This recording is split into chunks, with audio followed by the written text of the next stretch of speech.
Assalamualaikum warahmatullahi wabarakatuh. Puji sinareng syukur urang panjatkeun kahadirat Allahu subhanahu wa ta'ala. Shalawat sinareng salam anu salawasna ngucur ka junjunan urang sadayana, junjunan Rasulullah Muhammad sallallahu alaihi wasallam. Urang bahas dina perkawis syahadat. Syahadat teh nyaeta urang kedah nyaksi ka Allah sareng ka Rasulullah kalayan ilmu anu khusus, ilmu anu mutlak anu waris ti Kangjeng Nabi, ngalangkungan tarekatullah janten lebetna Islam secara kapah jasmani sinareng rohanina. Ari syahadat teh sanes ngan saukur nyebat, sanes mung saukur keyakinan, tapi wajib nyaksi urang ka Allah sareng ka Rasulullah. Sabab panyakit agama ti kapungkur nyaeta dina perkawis nyaksi ka Allah sareng ka Rasulullah ngalangkungan utusanana. Nyaeta ngalangkungan para nabi. Syahadat teh tah ayeuna ge di zaman ayeuna wajib ngalangkungan pewarisna.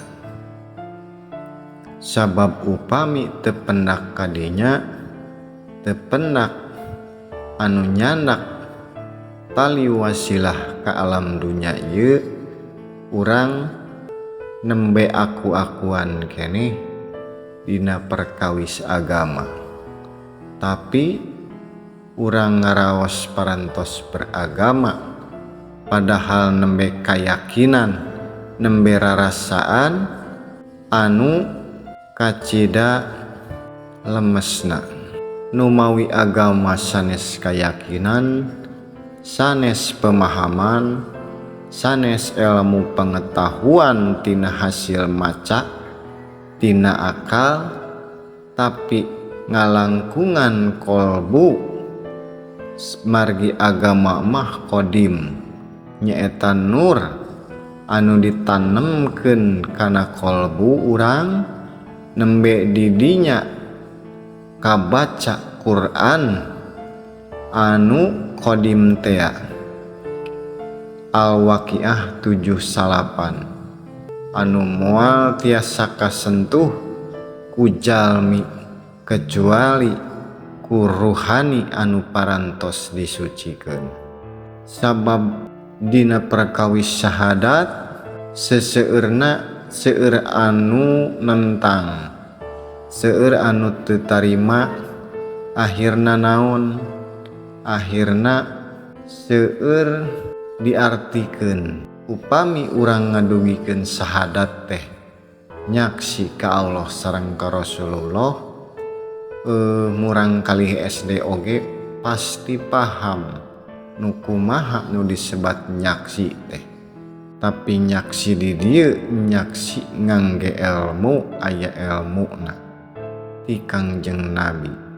Tapi seseueurna jalmi ngartikeun ngalawan ku akalna, akhirna diartikeun anu mangrupi-rupi da ku sabab alim tea nolak kana katerangan anu sabenerna.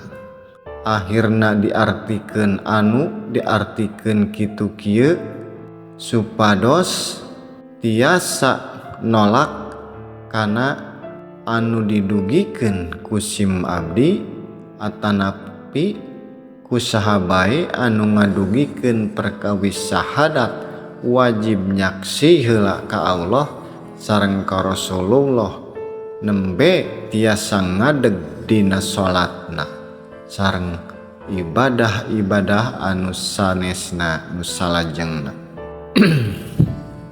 Sabab upami teu penak syahadatna, upami gagal dina syahadatna henteu sah, tah kadituna ge pasti sia-sia numawi eta anu ditentang ku jalmi ti kapungkur dugi ka ayeuna oge. Sabab agama mah teu aya kapungkur teu aya ayeuna. Sabab upami muncul anu asli anu salaresna anu ti Allah ti munculna ti Maha Mutlak pasti ditentang ku relatifna akal manusia. Akal manusia bakal ngabantah sabab ningali wujud anu ngadugikeunana modelkeun sim abdi atanapi saha bae jalmi anu biasa-biasa bae sanes jalmi anu penting akhirna jalmi mandang sabelah mata. Jadi nganggapna teu penting sabab lumpatna kalah malik-malikeun kana naon rupa hal anu kusim abdi atanapi ku saha bae anu ngadugikeunana.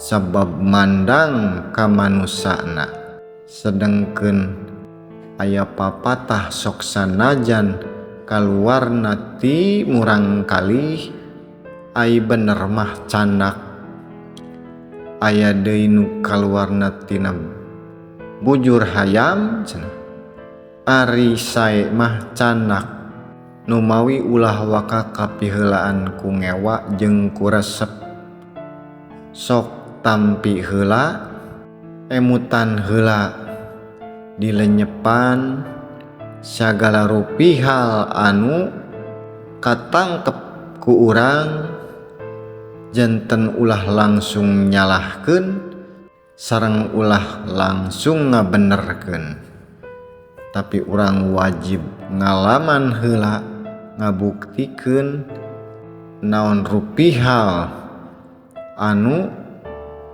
katarima ku akal urang. Sabab syahadat eta kacida pentingna sareng syahadat eta teh manglapis-lapis dina tingkatanana dimensina.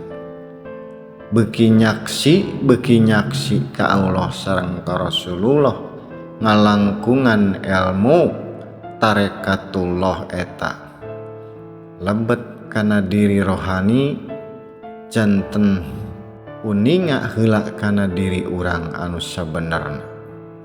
Sabab ku kapinteran manusia ku ngarasa bener ku ngarasa parantos beragama pasti langsung nolak wae eta teh ku margi ngarasa bener. Lamun jalmi teu rumasa ngarasa bener pasti bakal narimakeun bae kana naon rupa hal anu ku batur didugikeun dicerna deui dilenyepan deui supados dipilih bener apa henteuna anu ku batur didugikeun teh. Ulah nepikeun ka apal kana jalan perkawis ka pangeranan urang wajib urang malusur ti ayeuna mungpung hirup mungpung sehat. Sabab upami urang parantos teu daya upayana diri urang rek kumaha urang malusurna rek kumaha urang diajarna. Kuring tawaleh muka dina channel ieu mugia katampi ku para saderek sadayana ulah waka ngewa ulah waka resep tapi sok mangga lenyepan anu kusim abdi didugikeun. Wabillahi taufik wal hidayah. Wassalamualaikum warahmatullahi wabarakatuh.